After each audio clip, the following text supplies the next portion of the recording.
Welcome to Never Shut Up. It's your boy Marcellus Wiley. Damn it, let's get right into it. What the hell happened to my Buffalo Bills? Oh, where's their helmet? Oh, it's little. I should have known. There's a mini helmet up here. Because we got many success in this NFL over the years. All right.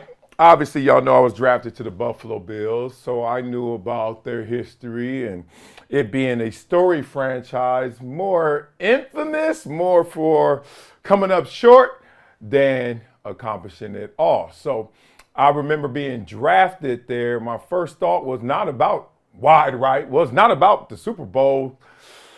It was about being there with Bruce Smith. I was like, damn, I get to play with Bruce Smith. I ain't care about nothing else, but I'm a defensive end, get to play with Bruce Smith. That's like being a guard, a shooting guard, and they say you get drafted to the Chicago Bulls. You're like, Michael Jordan and me? So that's what I thought about. Now, that totally blinded me to what the history was and what the fan experience was and what the players had went through. So we had a couple of leftovers, obviously, Thurman Thomas, Andre Reed, Bruce Smith, etc., from that era, who was still at it, still active, still good, and still trying to get that Super Bowl championship. Obviously, we came up short as well. Whew. Yesterday triggered me, y'all. Yesterday triggered me. It triggered me because I don't believe in jinxes. I do not. I don't believe in the jinx. I think that when you try to explain something bad, you start talking about witchcraft and jinxes and goofy stuff like that. And when you try to explain something good, you start sounding crazy too. Like luck. I don't believe in neither one, tell you the truth. I don't believe in jinxes. I don't believe in luck. However, I am scared to not believe in them. I am scared when I say it. I'm scared when I think it. I'm scared when I profess it, that I don't believe in jinxes and I don't believe in luck.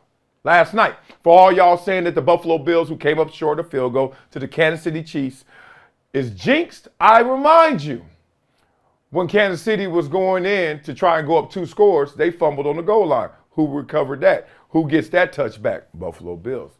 I remind you that Josh Allen, when he fumbled the ball, who recovered that ball and still was allowed to keep possession? The Buffalo Bills. I remind you that Stephon Diggs, who got a lot to say and is a baller, but be coming up short when we need him a lot. And he came up short yesterday. He should have called. First of all, that was the deepest throw I've ever seen in my life. More than like pump, pass, and kick. He threw that ball about 80 yards. So that's probably why it was tough to catch. I mean, damn, Josh Allen launched that thing. And it went right through the hands of Stephon Diggs. I remind y'all, it ain't about no jinxes. Here's the life lessons. Stop trying to explain why it didn't work out and try to blame somebody else or blame something else or some phenomenon, some dynamic. No, you messed up. It's as simple as that. It adds up or it gets subtracted. We messed up. And Kansas City wins again. Takes me back to those Music City Miracle days, right? Think about Buffalo, wide right, obviously, losing 4 straight Super Bowls. And every single person, even guys on the other teams, the Giants and Cowboys said, yeah, Buffalo would have got that wide right one or got one of those early. They would have got one. They would have got 2. They would have got more than 0. But wide right went wide right. And then all of a sudden, it starts to kick in mentally. So I want to talk about that mentality because when I got to Buffalo, that was part of the culture, which is weird to me because I'm like, why y'all buying into the negativity when y'all that damn successful, number 2 team 4 years in a row, and obviously still has a storied franchise? But then you start to realize that when things go wrong and the dominoes continue to fall, it's really your faith in question. It's really your deep belief in question. Now, how you measure that, I don't know. We usually measure it by if someone is better than the other person, by the results. We measure it by, oh, he's better than him, so that's why he believed more. But you could be better than somebody. I could race MJ right now, and I could believe all I want that I used to be faster than him.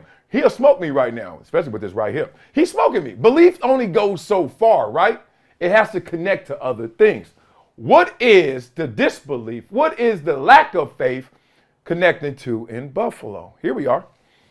So the Music City Miracle happens.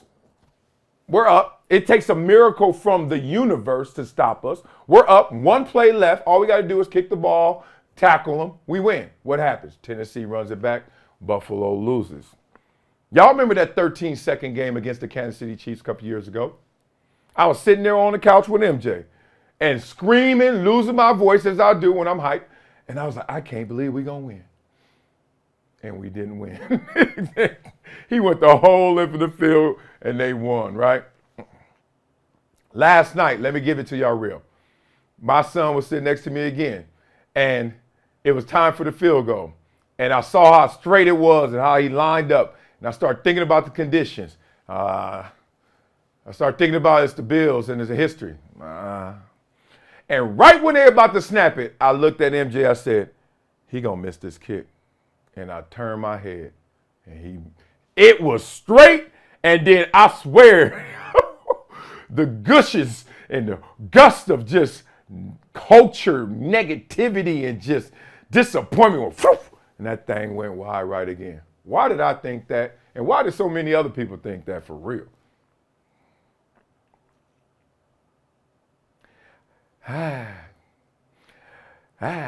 Because we are not trained to do well. We're not trained to do right. We're not trained to believe.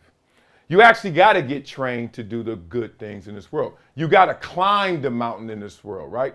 Do nothing, be nothing, that is nothing. That is negativity. So whenever you see somebody doing something, Kansas City last night, you in your real life, whenever you see somebody really making it, it's just hilarious to me that we shoot them down. Because you know how hard it is just to do something, to make it, to win. I don't give a damn what happened. You know how much adversity you got to face just to get up and get it, to win, like we saw last night for Kansas City. So I kind of wanted to highlight that because I've been through the Buffalo Bills experience. I've been through a lot of bad cultures where people are like, y'all can't win. And we can't? Really? You sure about that? And if you believe that, you internalize that, then obviously that becomes the reality. But damn it, I can't explain it other than the fact that in Buffalo, we know how it's going to go because we believe that. So maybe it is a belief. It's just a belief in the negative, not the belief in the positive. I saw it all happen and I couldn't believe it. Silly, silly, silly. Tell me what y'all were thinking when he was lining up for that field goal. For real. Buffalo Bills fan or not. Well, you think he was going to make it? Can't lie to y'all. Even as a former Bill, I was like, he going to miss this damn kick. And y'all believe in jinxes? Y'all believe in luck? Y'all believe in things like that? Or you think those are just simple explanations to keep the responsibility off you and blame something else? Oh, that was just luck, man. You know what I'm saying? Oh, you just got lucky. Oh, man, you jinxed. Oh, man, you hexed. You ain't going to never do it. I don't believe in neither one, but I get scared every time I say it. And speaking of this topic, let's get into it because my squad, another one of my squads, Clip City, Chip City, right now everybody is on the bandwagon. Y'all saw yesterday we were down like 14 something. Don't matter. We still going to go get it. And you know people shook now. You know people starting to believe we can do it because people like Gilbert Arenas are talking about us in not such flattering ways, right? Whenever you're trying to make it in this world, whatever you're trying to like turn the corner, you know, hit that 180, somebody always going to remind you of how bad it's been. Ain't that happen all the time in your life? I know it's happening in mine. So I'm listening to this. Gilbert's a homie. He on there with Shannon Sharp. They talking that talk. Let's hear it. Right now, you have the oldest team in the league, which means Shea and OKC with the ages of average of 24, right? They got 5 more years before they become where you are right now, right? They have grabbed some great pieces for their today and for their future. So right now, they're in the driver's seat on that trade. They got to win a championship or to win this trade. It's possible this year. They got a nice squad. The question is, as we move forward, can they sustain this play? Can a hooker be a housewife? The answer is, yeah, they could. But have they? Right? It's the Clippers. Right. They the hoes of the NBA. We don't see them becoming, trophy wives anytime soon. Yeah, all right. He called them hoes. And he's some hoes in this house. Hookers and hoes, I guess. That's what we are, the Clippers. All right. Let me just dispel this one right now. The Kansas City Chiefs, who we were just talking about, just went through Another win to get to their 6th straight AFC Championship game. Do you know that the Kansas City Chiefs used to be hookers and hoes? Do you know that the Kansas City Chiefs, before this dynastic run that they're on, had never won a championship? Like, what we doing here? Like, they ain't win no, win what? Like, you see Detroit right now in the Final Four try to shake those demons, trying to erase those demons. Y'all see the flip side of that with the Chicago Bulls now can't sniff their way into that same greatness? Look at the Lakers right now. You know, like, when we stop, we are so simple. We so scared. Culture. Oh, it's the culture. Oh, man, look, it's the horses. You got them dudes. That's why I said it's not just faith and belief that'll get you there. I could beat MJ. Yeah, I believe it. I ain't gonna achieve it. I can't beat that boy running no more. It's a wrap. So your faith got to connect to something, like in the Bible. Faith without action is death. Same thing with this situation. But what is Gilbert trying to do? Well, other than get a joke off, get a pop off. I get it. It was kind of funny. Clippers have never won. We know that. You think that haunts those players? Like it haunted me when I was in Buffalo, like, yo, if things don't go work out, it's because of this. I don't think it haunts them. I'm going to tell you why. Because in Buffalo, when things didn't work out, we blamed it on those things. Oh, man, that's the curse. That's the jinx. That's just the Buffalo Bills way. But when you're going through the process, you ain't thinking like that. You think you got a shot at all of them. And I think that's where the Clippers are right now. They think they got a shot at it right now. They are not hoes of the NBA. And as a matter of fact, here's the funny thing, Mr. Single Gilbert Arenas, you know damn well it's some good wives that used to be hoes. Because there's some good husbands that used to be hoes. Yeah, talking about, man, when we stop with this, are the Clippers going to win it this year? Yep.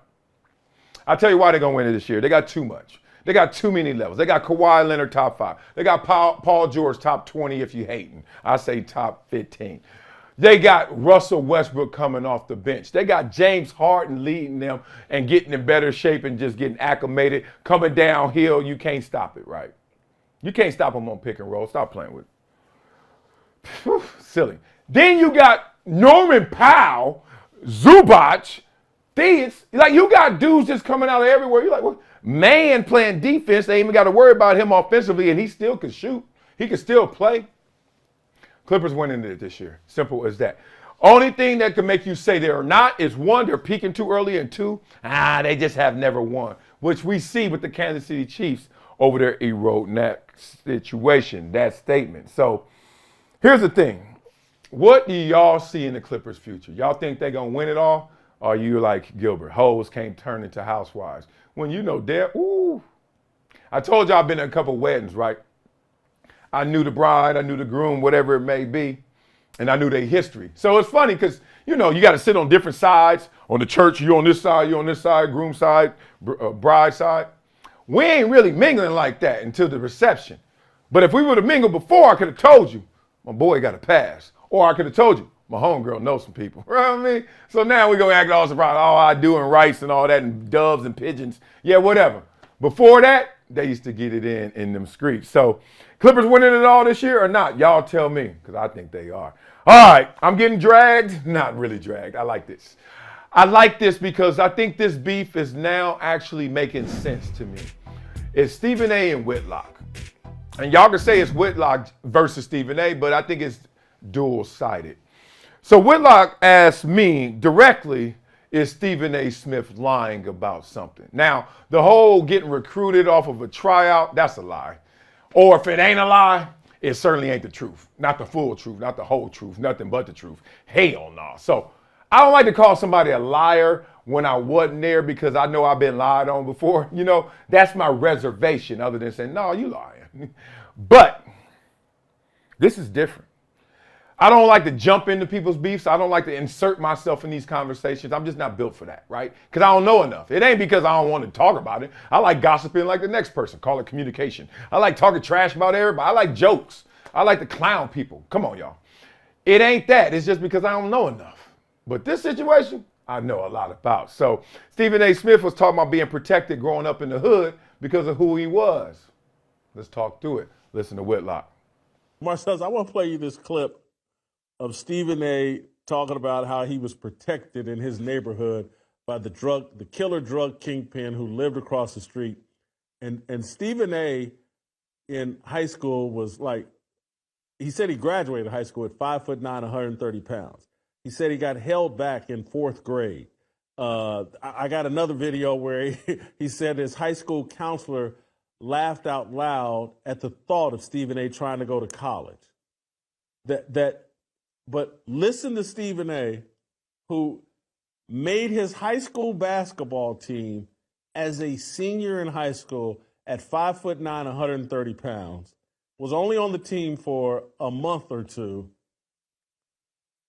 who dyslexic, and people thought he was stupid, and he writes in his book how he got teased for being stupid. Listen to him talk about how the drug dealers in Hollis, Queens protected him. That we just finished talking about, when I talk about how, I'm not snitching, I'm not talking, I'm not getting into people's personal business or whatever. I grew up with that code. One of the biggest drug dealers in Hollis literally lived directly across the street from me, and he was a killer. And it was understood, Steve is not to be touched. You got dealers in Hollis. Steve is not to be touched.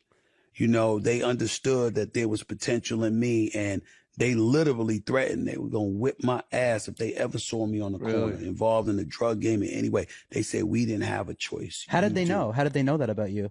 They would see me on the basketball court. First of all, the level of diligence that I put forth, that I'd shoot like 300 J's a day and stuff like that. They'd see me in school. They know I came home, I do my homework, put in the work, whatever. They knew that I wasn't trying to be about that life. And so their whole mentality was, you got your mother there, you got your 4 older sisters there, active part of your life. You got a support system. You don't have to do this. We did. We made our choice, but we ain't going to let you make this choice. And literally, I've had several of them tell me, we will fuck you up. Do not be on this corner. Do not be doing this. Do not be going to bust your ass. Wow. And they meant it. And I knew they meant it. And so they would sit up there, they'd let me shoot, stuff like that. Get dark, they had to get into their game. They said, all right, it's time for you to go. But it was understood. People in the neighborhood, it was widely known, do not touch me with that. Marcellus, please, if you need me to send you that clip, but you got to find it, take it off this show, whatever. But I just would love to hear your response to that. Having grown up in Compton, would love to hear you break down Stephen A. Smith, not to be touched. Dude is 5'9", 130 pounds, held back in fourth grade, but they could see that he went to school and did his homework. They could see him out there shooting jumpers. Don't touch him. This dude is headed for the NBA. He's headed for...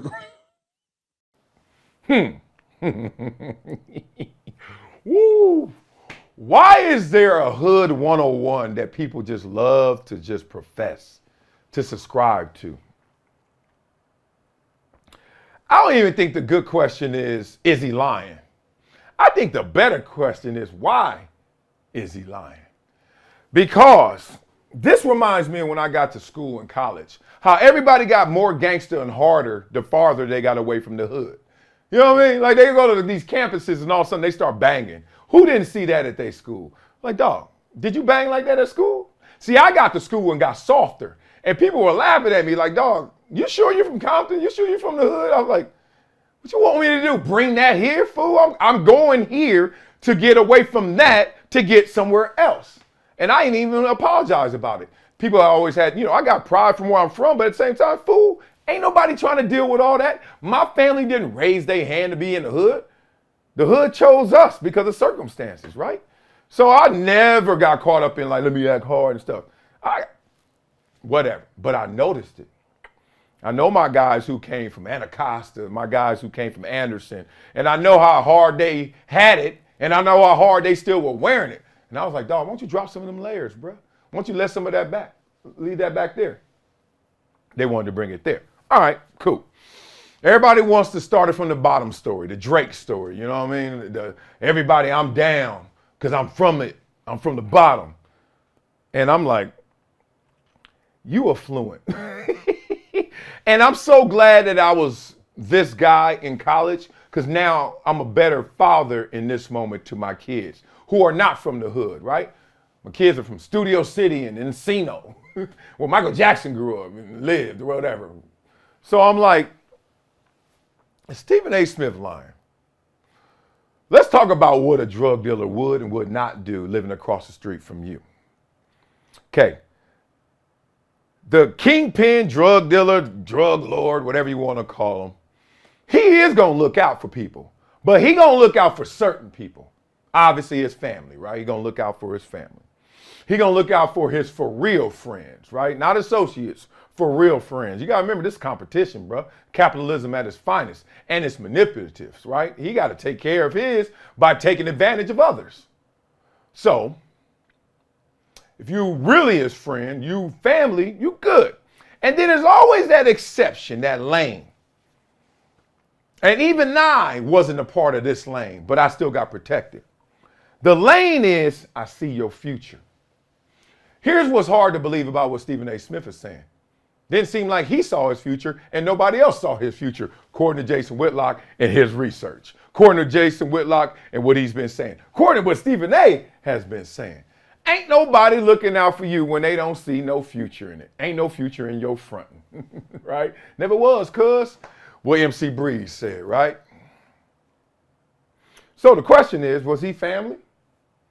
Was he the homie? Did he see your future?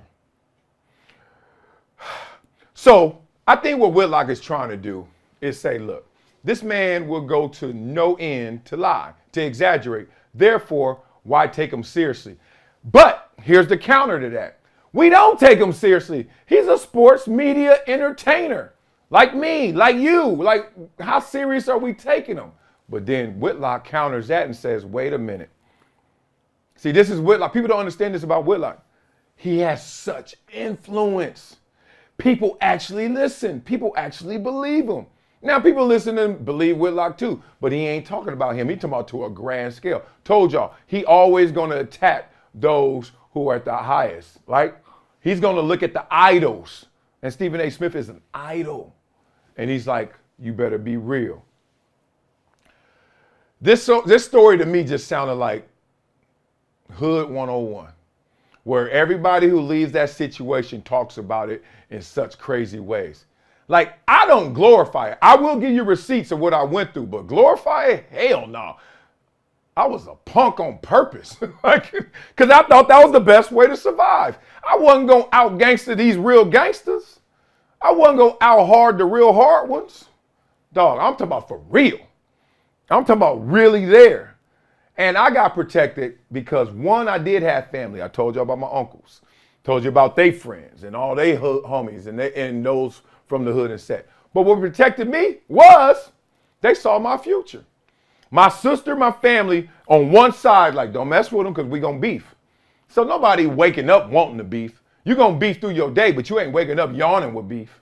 You ain't trying to have that. That's a horrible, hard day. So I got that family protection because my family was going to clap back for real.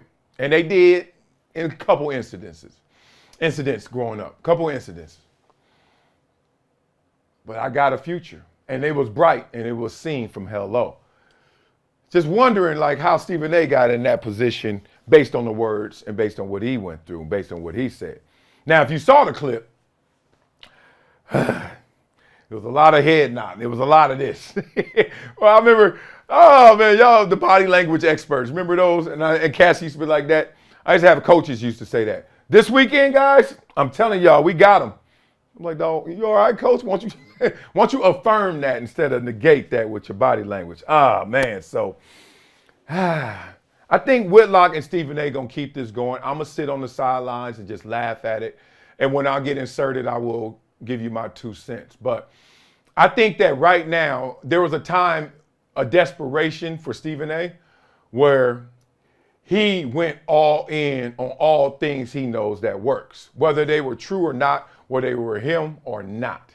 And I've seen it 1,000 times.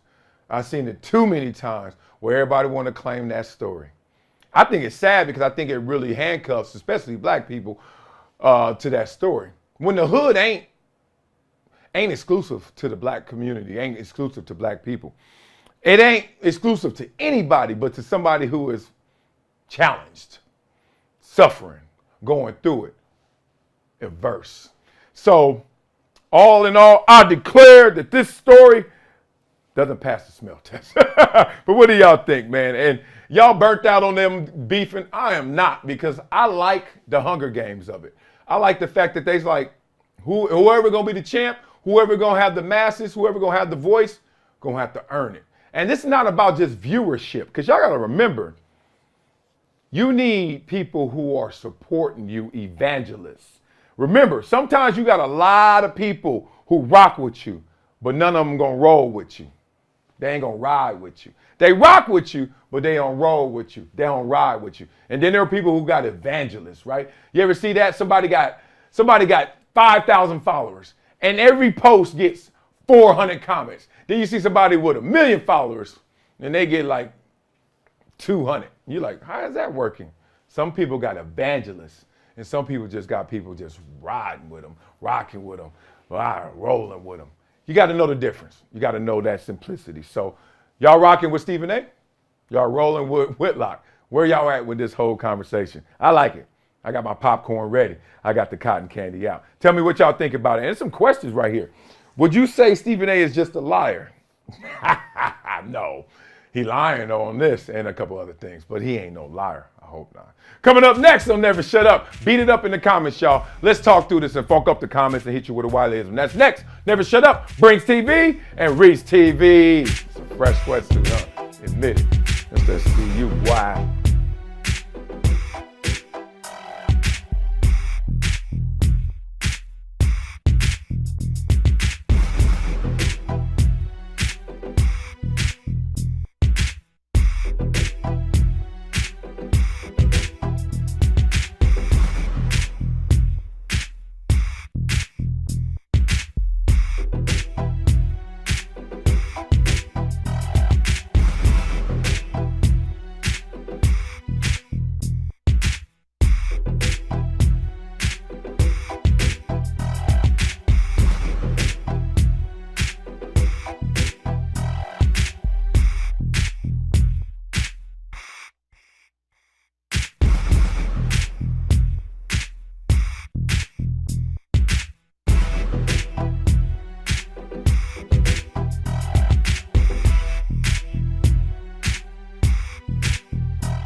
Welcome back to Never Shut Up. It's your boy Marcellus Wiley. I had to break ritual, y'all. I had to stop putting that gum in the bottom of this. It was so nasty. It was like eroding in there, and it was stanky and tasting weird. And I was thinking I was gonna get sick. I don't know what you call it, gumdivitis or something. So I was like, hell no, I ain't doing that shit no more. All right, love y'all. Thanks y'all for rocking with me on Brinks TV. Make sure you go get your Brinks TV account. Log in, free. And then you get 1,000 Brinks bucks. Move, man. And then from there, you get a lot of love. Free merch and discounted codes. You ain't gonna get this sweatsuit, but you get something like this. Get all that love for us. We got merch up in there too. Then we got WileyWins.com on BetUS. Y'all know me.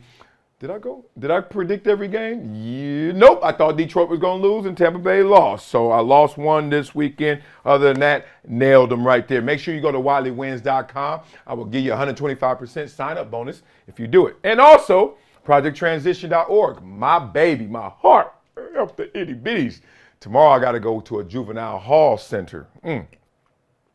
Kids off track already. We're going to get them back, though. Make sure you support the community and leave a donation. Recurring donors, get this book sent to them, autographed, personalized, all the love. And get hip to what we're doing. We got Super Bowl events coming up, too. Make sure you show up at Caesar's Palace. Mingle with us and learn more about the foundation as we chill, as we do. Hydrate. All right, y'all. It's time to funk up some comments. Funk up some comments, yeah. Cam Newton. What's Cam Newton talking about? Cam won a national championship in college, was the #1 pick in the draft, won an MVP, and led his team to a Super Bowl. How is Dak, Tua, or Brock careers better than his? I can't make sense out of nonsense, big dog. People are ignorant. Like, people are crazy. Like, people forget too. That's why I don't care about the opinion of others. And when people like start trying to rank you high or rank you low, I'm like, I don't care where you rank me. Let's just kick it. Because it doesn't matter, because you're not going to give me my flowers. Like, every single person I know that is uber successful, every single one that I personally know that is really successful, I can Google them right now and see some slander about them, see some crazy stuff about them. I'm like, what? Who wins? Who goes unscathed? So Cam Newton, they slandering your name, big dog. Your ass know who you are. I hope you know who you are. A monster, a beast. Broken clock theory fueled by regret and bitterness. I don't know what you're talking about. Numbers may not lie, but liars use the hell out of numbers to lie. Poetic. I don't know what you're talking about. Taraji P. Oh, celebrities over there complaining. If she is worth $12 million and the house is $6 million in California, she is struggling too. Really? I don't get it. You got $6 million extra dollars? Who knows what? First of all, never believe Google net worth. Never. I remember one day I had like Cat Williams said, I got that on me. I remember I got a check and then they were saying my net worth was less than the check. I was like, maybe I need to cash it. But they ain't tuned into your bank accounts, man. Stop, man. Y'all, people are silly. Who isn't underpaid in this world? For real. I make $30 an hour 3 years ago. I was living all right. Now I'm barely getting by, and I don't cry about my struggle. Shoot, I wish I had half of 1 million. Stop crying. Facts, facts, facts.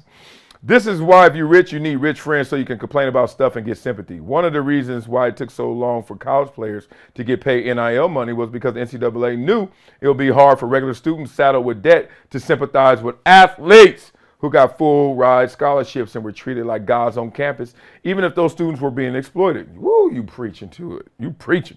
Same whenever there's a lockout or player strike in pro sports. The former mayor of Boston, Biden's former Secretary of Labor, and golly, current NHLPA boss gave an interview where he said his clients were working class. They may do blue collar manual labor, but they're socioeconomically upper class. LOL. It's not like they're doing shift work at Walmart. Preach. Most people don't care about anything until something happens to them. Yeah, that's including me, even though I care about a lot. But I notice I care more when it happens to me. You know what I mean? Like, you see a car accident on the road, side of the road. I'm like, oh man, I hope they're okay. I see somebody stranded on the side of the road. I am not stopping. I'm telling you now. You stranded on the side of the road, you better have a sign to tell me what to do, because I am not stopping. I am not getting jacked, shot, stabbed, whatever the hell, assaulted. Nope. Good, and I got a big heart. I ain't no good Samaritan. I ain't doing none of that, because I got to get home to my itty bitties. That's just the way the game go. Love after success. This is a subject I appreciate. Dez, unfiltered and genuine in his vulnerability. More brothers need to speak on their personal experiences that the general public can relate to and understand. This topic is appreciated. Hey, that's what it's about. Like, showing people your scars, like what you really been through, and you made it. Because that just inspires other people to be like, man, I need to stop playing. Let's go get it. All right, we got last one, another book. I've always felt athletes and entertainers should never succumb to the vapors. Chances are, if you didn't have it and you needed it from them, they would flat out tell you no. But somehow, just because you got it, they feel entitled. This is a lesson I had to learn personally. For years, I had a good job, helped people with rent, mortgage, utilities, food, etc., you name it. I help now.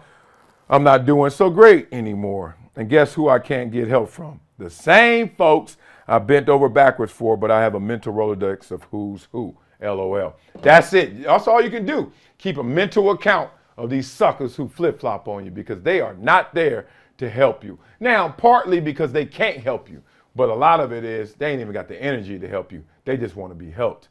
And that's sad, because it causes me in my relationships to be really honest with cats, and they don't like it. And that keeps our relationships kind of on ice. Oh, well, I'm like, I don't want to close the distance because I know you ain't going to do for me as I do for you. What you mean? What you mean? What you mean? I don't have to mean nothing. I know it. What do you mean? What do you mean I mean? I'm not intending anything. I'm telling you what I have seen and what you have shown. Now, if it's different, show different. Don't tell different, show different. Cats be talking, woo, wolf tickets. I'll be like, man, shut your trap. I ain't trying to hear it. So I've been there, bruh. Be looking out for cats, right? And as soon as it's time for them to look out, Ghost riding the whip. They out of there. All right, y'all. Y'all know we finish every show. We finish with a Wileyism. Yeah. Can't be exceptional, acting normal. Y'all don't feel this one yet. Watch this. Can't be exceptional, acting normal. This ever happened to you? My wife's the queen of this. Everyone does that. That's normal. Why don't you? You're a contrarian. Why you act like that? Everybody does that. And every time she says that, it fuels me. I'm like, all right. All right, I'm not doing the normal thing. Maybe I'm doing the exceptional thing, right? What does it say in the Bible? The gates to heaven are narrow and few come between. Few? Did you say few? I'll take few all day. And you got to have the courage to be one of those few. A lot of times we lose that because we want to fit in, you know. I don't want nobody to see me sticking out. Because you know what happens when you stick out. It's all the hate mongers out there. The world just waiting for somebody. Oh, you trying to be something? Pow. What you think you did? Pow. Crabs in the barrel, no matter what color, right? Pow, pow, pow. That's what they do. So people usually get spanked into staying in the crowd and then try to stick out at the end and hopefully they at the finish line by then. Nah. Pow, pow. Snipers on the roof, Remy on the roof. You can't be exceptional being normal. You do a lot of normal stuff, you're going to be normal. If you go to practice as a football player and just do everything coach says and goes home, that's it. All right. Good luck. You ain't doing something exceptional, extra. It's a wrap. You're going to be normal. Same thing in your life. You ain't doing exceptional. You ain't doing different things. You ain't doing more things. You're going to be just normal, right? Everyone does it. It's accepted. So every time somebody come to you and be like, yo, why are you acting like that? If you're not doing anything wrong, negative, hurting somebody, take the compliment. It's a compliment. You might be on to something right there because can't be exceptional, acting normal. That'll do it for today's episode of Never Shut Up. Trying to get in and out of these things, man. I hope I am. Love for you guys, man. Got a busy day. I know you guys do too. We got to catch up tomorrow. Let's do it. Have a beautiful, blessed day. I know I will.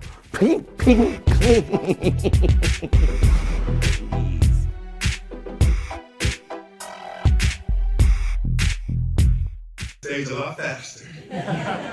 Oh, I'm so honored.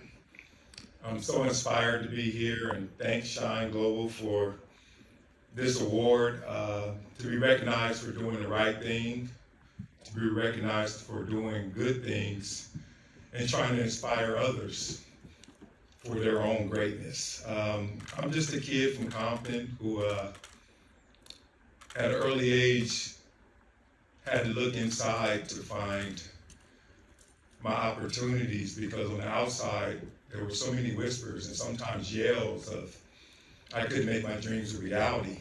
And thought that was very unfortunate, but I was thankful that I never internalized that chorus that was around me. I was a kid that understood that you had to be greater than your greatest excuse. And I had a lot of excuses. I had a lot of reasons to have self-doubt. But I was able to develop my inner power, discover that inner power, and make sure that I showed the world exactly who I wanted to be. And it was really simple for me. It was to make my dreams a reality. There was nothing more to it. And as I now stand here, just a few miles from where I grew up, where that adversity still is strong, and as we see through these movies, that it's worldwide, not just in our locale. You see the suffering, you see the gangs, you see the drugs, you see the poverty. And there's always one common escape. It's that inner power, it's that ambition. It's having a voice that's louder than those surrounding voices. And I'm on a mission, a global mission, to make sure that that inner power inspires all to not only give, but to receive the blessings that come from giving. And I'm up here right now as a guy who's challenging everyone to give their 3 T's. That's time, that's talent, and that's treasure. Human capital, financial, whatever it may be. Let's invest in each other because we all have to coexist here together. And as I look around and I have a foundation that that really inspires these kids to become their greatest version of themselves and to look in the mirror to make sure that they're greater than their greatest excuse. It gives me my greatest passion.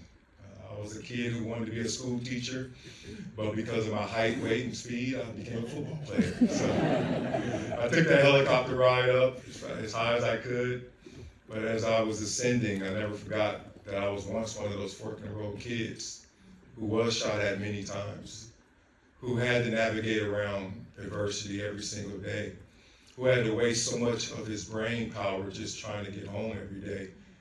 And so many experiences that sometimes you become desensitized to. But in reality, that is someone else's reality. So I'm so thankful to stand in front of all of you guys as an example of the kids that we're trying to affect, the underserved, the underprivileged, those who are told that their hardships are greater than who they are. But hopefully we can inspire them all to look inward, because everything they want out there is already in here. Appreciate you guys. BetUS, America's favorite sportsbook, where you can bet on everything, anytime. Sportsbook, casino, horse racing, live betting, and more. We have the best bonuses in the industry. That's right. Get a 125% sign-up bonus, and to celebrate our 30-year anniversary, we're giving up to 30 risk-free bets, a truck, Super Bowl tickets, and more. Don't miss out. Play smart. Join now. BetUS, where the game begins.